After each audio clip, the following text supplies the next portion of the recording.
Clues, Chisan Kanawi Masaga, Top George.neujahr, and today we're bringing you Chapter 16 out of The Lion, the Witch, and the Wardrobe. But before we get going, it looks like Lola's coming up to say hi. Say hi, Lola. Let's get going with our George Jake of the Day, made by George. I haven't seen very many kid Jake of the Days coming in lately, so remember you can always draw your Jake or draw your own dog and send it to my email address at george.neujahr@grandron.org. Today's vocabulary words we'll go over in a second. Let's go over the community resources real quick. The food pantry's at 503-879-FOOD, and the support line is at 503-879-HELP. And listen up today for the words prodigious and bay. Careful with that, Lola. And here we go. Chapter 16, What Happened About the Statues? What an extraordinary place, cried Lucy. All those stone animals and people, too. It's just like a museum. Hush, said Susan. Aslan's doing something. He was indeed. He had bounded up to the stone lion and breathed on him. Then, without waiting a moment, he whisked round, almost as if he had been a cat chasing its tail, and breathed also on the stone dwarf, which, as you remember, was standing a few feet from the lion with his back to it. Then he pounced on a tall stone dryad, which stood beyond the dwarf, turned rapidly aside to deal with a stone rabbit on his right, and rushed on to two centaurs. But at that moment, Lucy said, Susan, look at that lion! I expect you've seen someone put a lighted match to a bit of newspaper, which is propped up in a grate against an unlit fire. And for a second, nothing seems to have happened. And then you notice a tiny streak of flame creeping along the edge of the paper. It was like that now. For a second after Aslan had breathed upon him, the stone lion looked just the same. Then a tiny streak of gold began to run along his white marble back. Then it spread. Then the color seemed to lick all over him as the flames lick all over a bit of paper. Then, while his hindquarters were still obviously stone, the lion shook his mane, and all the heavy stone folds rippled into living hair. Then he opened a great red mouth, warm and living, and gave a prodigious yawn. And now his hind legs had come to life. He lifted one of them and scratched himself. Then, having caught sight of Aslan, he went bounding after him and frisking around him, whimpering with delight and jumping up to lick his face. Of course, the children's eyes turned to follow the lion, but the sight they saw was so wonderful that they soon forgot about him. Everywhere the statues were coming to life. The courtyard no longer looked like a museum. It looked more like a zoo. Creatures were running after Aslan and dancing round him till he was almost hidden in the crowd. Instead of all that deadly white, the courtyard was now a blaze of colors. Glossy chestnut side of centaurs, indigo horns of unicorns, dazzling plumage of birds, ruddy brown of foxes. Hey, Jake, are you coming up to sit on my lap? I'm going to have a full lap here in a second. Come on. Seems not. He just likes to tease the cat.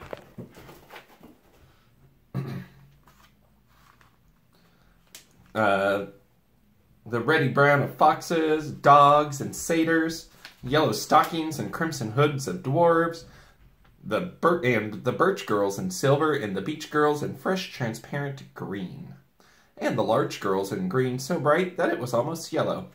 And instead of the deadly silence, the whole place rang with the sound of happy roarings, brayings, yelpings, barkings, squealings, cooings, neighings, stampings, shouts, hurrahs, songs, and laughter. Oh, said Susan in a different tone. Look, I wonder, is it safe? Lucy looked around and saw that Aslan had just breathed on the feet of a stone giant. It's all right, shouted Aslan joyously.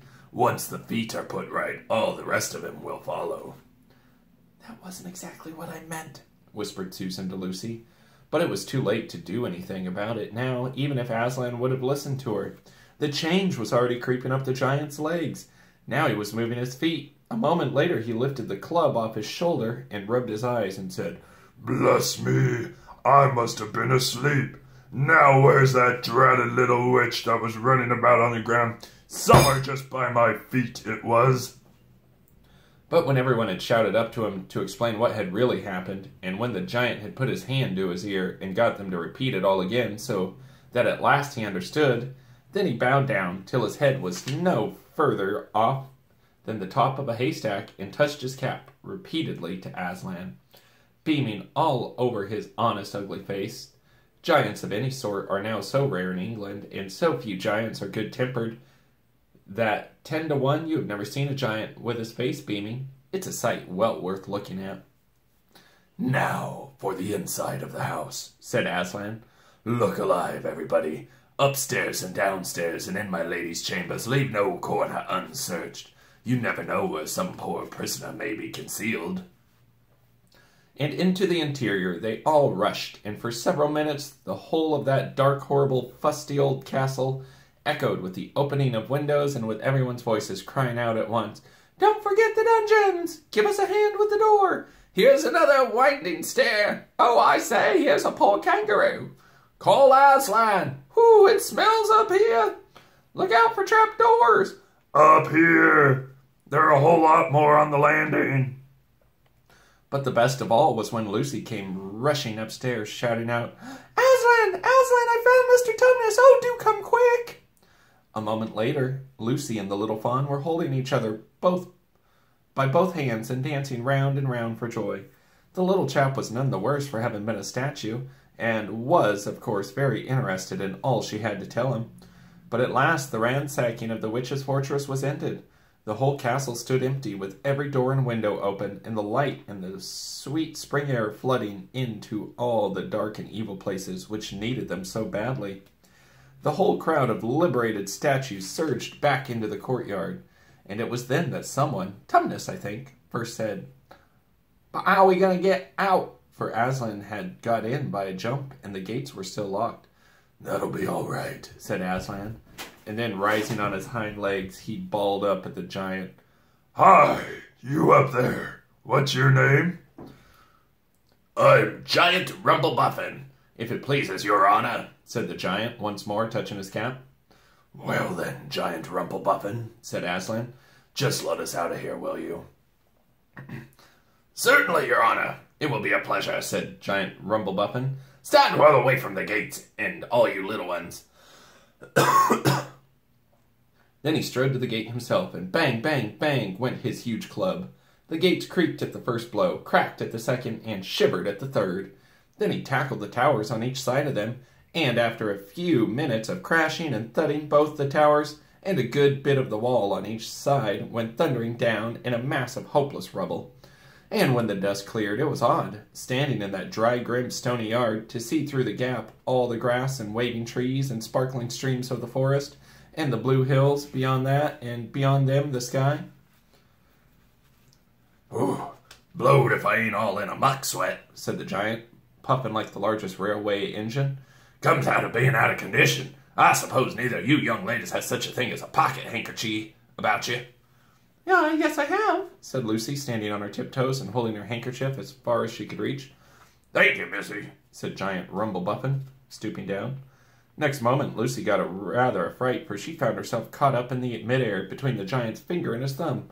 But just as she was getting near his face, he suddenly started, and then put her gently back on the ground, muttering, "Oh, bless me, I picked up the little girl and said, 'I beg your pardon, missy, I thought you was the handkerchief.'"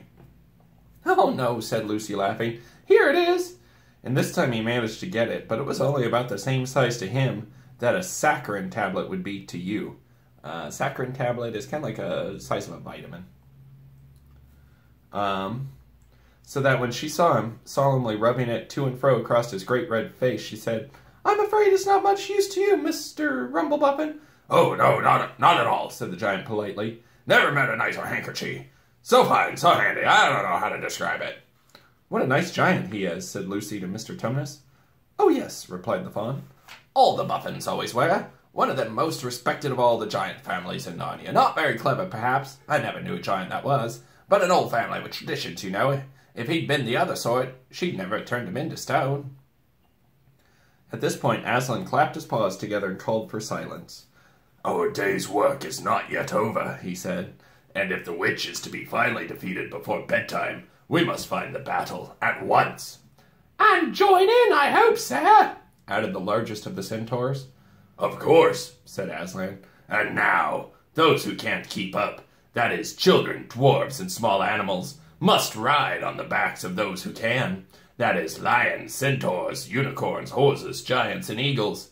Those who are good with their noses must come into the front with us lions to smell out where the battle is. Look lively and sort yourselves. And with a great deal of bustle and cheering, they did. The most pleased of the lot was the other lion, who kept running about everywhere, pretending to be very busy, but really in order to say to everyone he met, Did you hear what he said? Us lions. That means him and me, us lions. That's what I like about Aslan. No side, no standoffishness. Us lions. That meant him and me. At least he went on saying this till Aslan had loaded him up with 3 dwarves, 1 dryad, 2 rabbits, and a hedgehog. That steadied him a bit. When all were ready, it was a big sheepdog who actually helped Aslan most in getting them sorted into their proper order. They set out through the gap in the castle wall. At first the lions and dogs went nosing about in all directions, but then suddenly one great hound picked up the scent and gave a bay.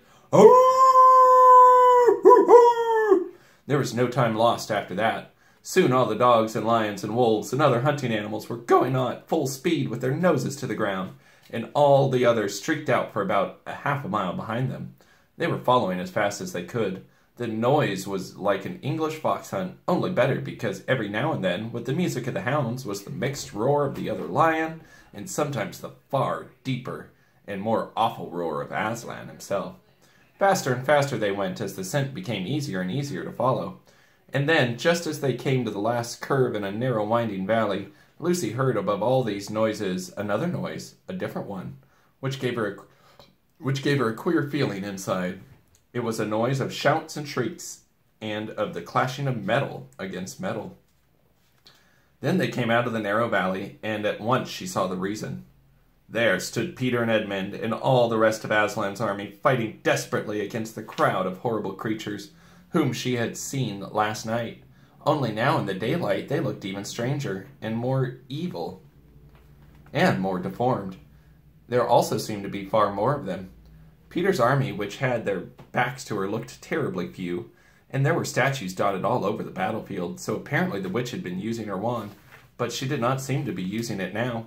She was fighting with her stone knife, and Peter's sword flashing so quickly that they looked like 3 knives and 3 swords. That pair were in the center, on each side of the line, stretched out. Horrible things were happening everywhere she looked. Off my back, children, shouted Aslan, and they both tumbled off. Then with a roar that shook all Narnia from the western lamppost to the shores of the eastern sea, the great beast flung himself upon the White Witch.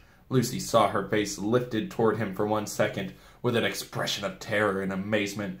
Then lion and witch had rolled over together, but with the witch underneath, and at the same moment all the warlike creatures whom Aslan had led from the witch's house rushed madly on the enemy lines.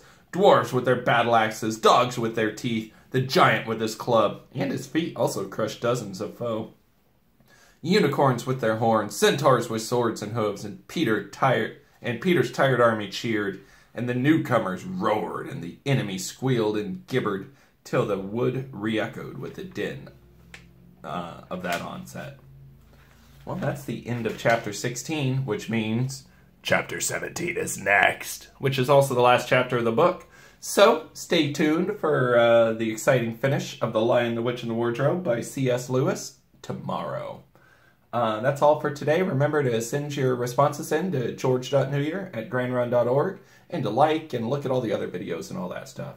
I'll be having some office hours from 10 to 11 on Fridays, and you can reach me at a phone number, which I'm going to look up really quick while I'm still talking. I'm pretty sure it's 503-879-2144. So let's go with that, and if it's not, I'll give you the right one next time, and an apology to whoever 2144 is. Alright, hej Masi, Afski Pasal Economy Messiah.